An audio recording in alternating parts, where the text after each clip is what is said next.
Zeitoun, page 173.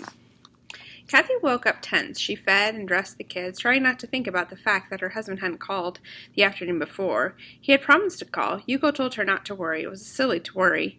It had barely been a day, and even the regular contact Zeitoun had maintained so far was remarkable. Kathy agreed, but she knew she would be anxious until he called again.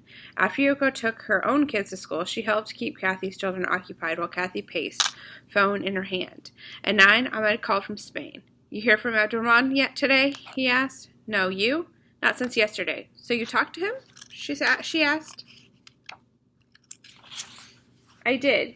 "He called you and not me?" "He was about to call you, but he got off the phone quickly. There was someone at the door?" "Who was it?" Kathy asked. Her stomach dropped. "I have no idea." She called the Claiborne house and let it ring a dozen times before hanging up. Now she was a wreck. He must call today, she thought. I'll kill him if he doesn't call at noon.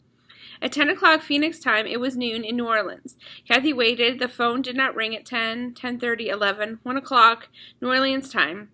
By noon in Phoenix, she was frantic. She called the Claiborne house again. No answer. Yuko tried to put it in context. It was miraculous that the phone line at the Claiborne house was working at all. Chances were that it finally gave way and died. "He'll find a way to call," she said. "He's in Underwater City," she said. "Cut the man some slack." Kathy was calmer now, but still she paced the living room. Yuko took the kids to the mall. She didn't want to leave Kathy alone, but the pacing was worrying the kids. Yuko was sure Zeitoun would call while they were gone, so why not let the kids enjoy themselves? The mall had a food court, an arcade for Zach. They planned to be back at 3.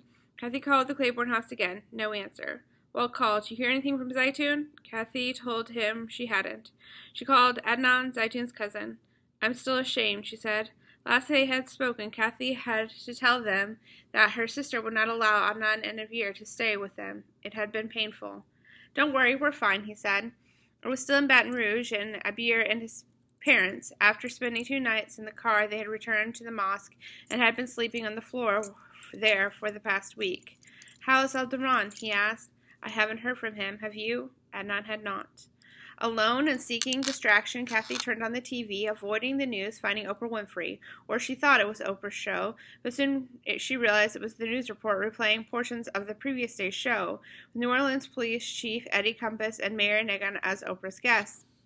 Compass was lamenting the extent of the crime in the Superdome. "We had babies in there, little babies getting raped," he said, weeping from Mayor Negan. "About 3 days we were basically rationing, fighting people. That's why the people, in my opinion, they got to this almost animalistic state because they didn't have the resources. They were trapped.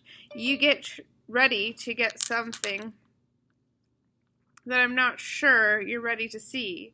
We have people standing out there that have been in that friggin' Superdome for 5 days watching dead bodies, watching hooligans killing people, raping people. That's the tragedy. People are trying to give us babies that are dying."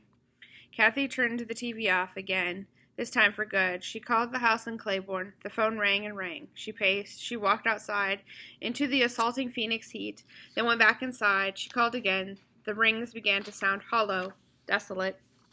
4 o'clock arrived, and he hadn't called. She called Ahmad in Spain. She hadn't heard from Zeitoun either. He had been calling the Claiborne house all day to no avail.